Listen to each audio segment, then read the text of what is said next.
CFA, école, organisme de formation. Dans cette vidéo, je vais vous montrer comment relancer vos candidats leads pour générer des nouvelles inscriptions sans augmenter votre budget marketing, euh, ni même lancer de nouvelles opérations.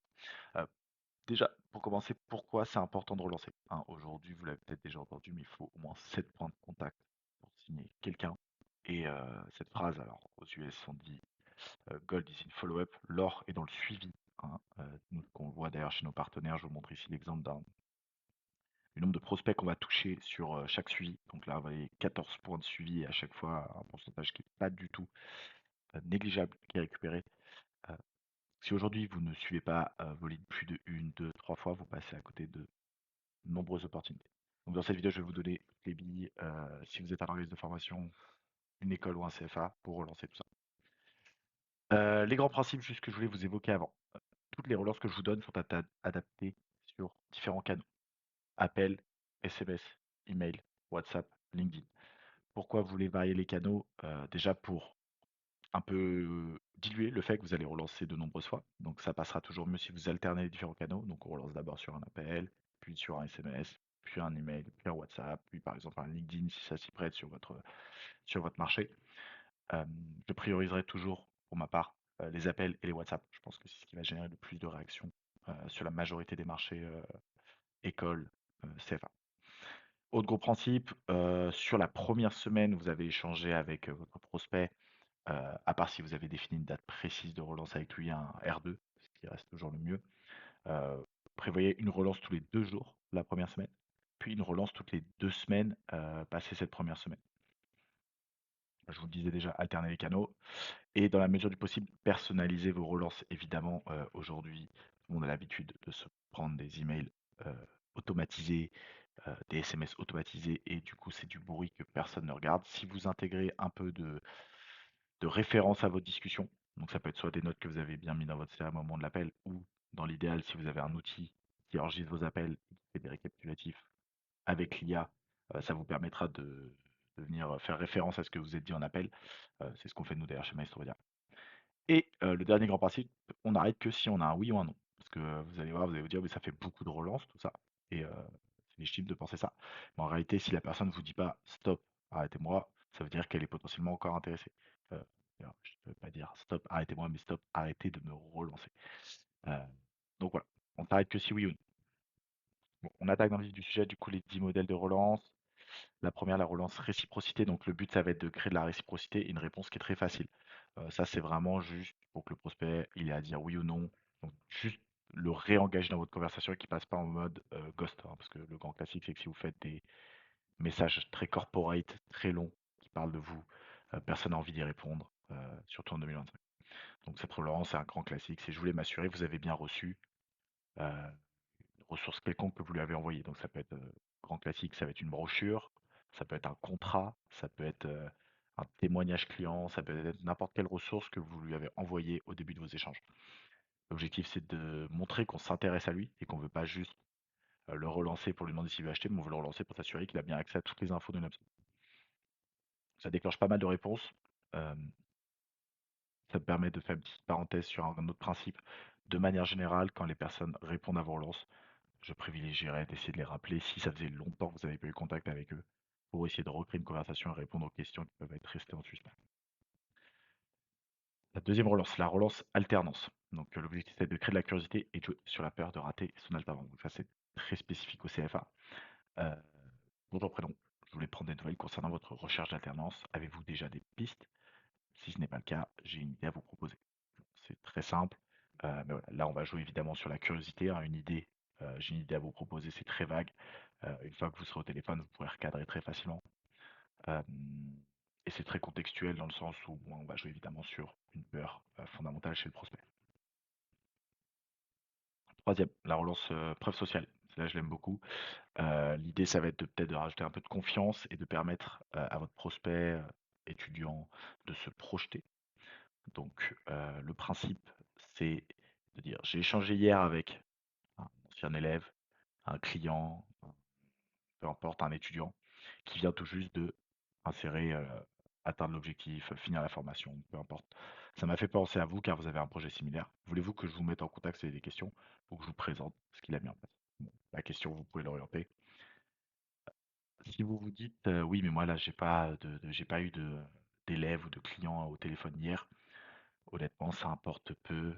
Une fois que vous aurez le prospect au téléphone, vous verrez que dans la majorité du temps, heu, ils n'ont pas besoin de recontacter. Ça va juste susciter leur intérêt et ça montre que vous vous intéressez à eux, pas dans une démarche de forcing de vente et une fois que vous leur aurez relancé la conversation, ce sera souvent zappé.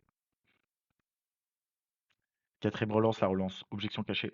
Donc l'idée là, c'est vraiment une relance, qui est très cadrée, pareil, qui facilite le la réponse. Donc c'est un peu fermé, mais ça va permettre souvent de cadrer. En fait, vous avez des objections fréquentes. Si vous voyez des choses qui font que les personnes ne signent pas chez vous, qui sont très reviennent très fréquemment, vous allez pouvoir les citer. Donc beaucoup, d'élèves chez nous hésitent à cause du, manque de temps, du niveau ou du financement. C'est aussi ce qui vous freine. Alors si vous avez des objections qui sont spécifiques à votre marché, vous pouvez les intégrer aussi, là. Donc, on pourrait dire, si votre marché, ça pouvait être, les retombées, de la formation, par exemple, c'est un grand classique ça.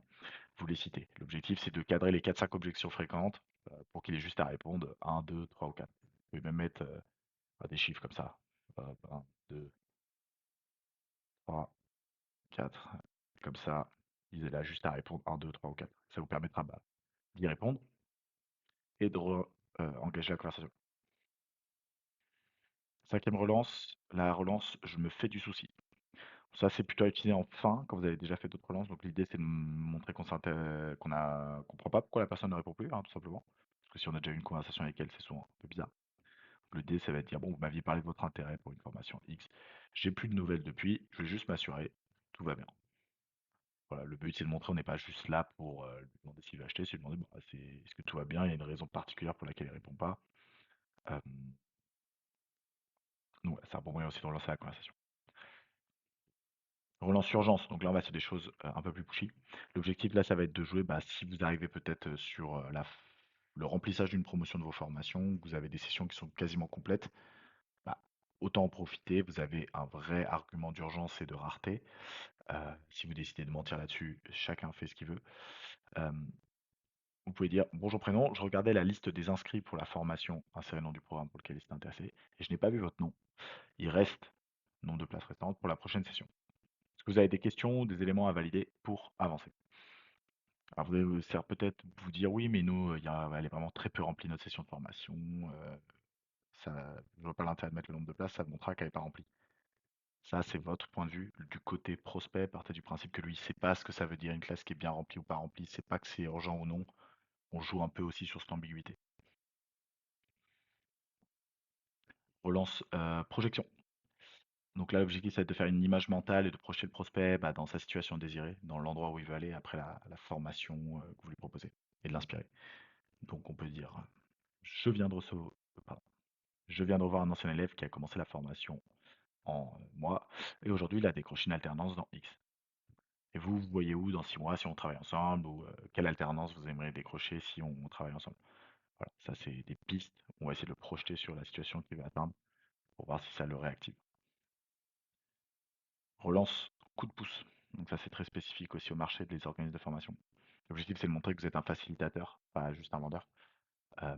Si par exemple il y a des problèmes sur la plateforme du CPF, je pense pour l'organisme des formations pro ou de la plateforme de dépôt de candidature, de pièces, si vous êtes en CFA, je veux dire, c'est pas toujours simple de s'y retrouver sur plateforme de candidature, plateforme CPF. Mais j'ai une astuce simple pour vous faciliter la vie. Je vous montre. C'est volontaire de ne pas donner l'astuce parce qu'en fait, c'est juste un moyen de créer la curiosité et d'inviter à la réponse. On veut jouer aussi toujours sur ce genre de choses qui vont créer la curiosité. Hop, relance, c'est le bon moment.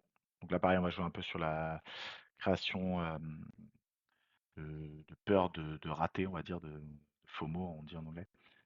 Heu, donc c'est souvent à cette période, moi, insérez le moi vous êtes, que ceux qui trouvent une alternance plus tard regrettent de ne pas avoir lancé les démarches plus tôt. Souhaitez-vous qu'on vérifie ensemble si vous êtes dans les temps? Pareil, démarche de facilitateur, d'aide, on s'intéresse à son projet, on vient pas lui parler de la formation ou autre chose, on veut juste montrer qu'on veut l'aider. Ça marche très bien.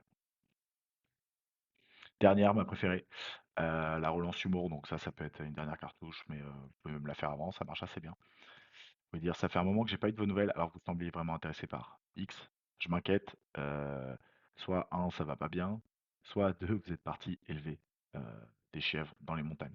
Voilà, vous pouvez faire quelque chose comme ça. Le but, c'est de dédramatiser aussi la démarche commerciale. Les gens, des fois, ils ont besoin d'être détendus un peu sur ce sujet-là. Ça peut générer des réactions. Donc voilà, 10 relances, pour vos prospects si vous êtes un organisme de formation, un CFA, en espérant que ça vous aide. Si vous voulez d'autres conseils de commercialisation, de marketing, vous pouvez me suivre directement autour de cette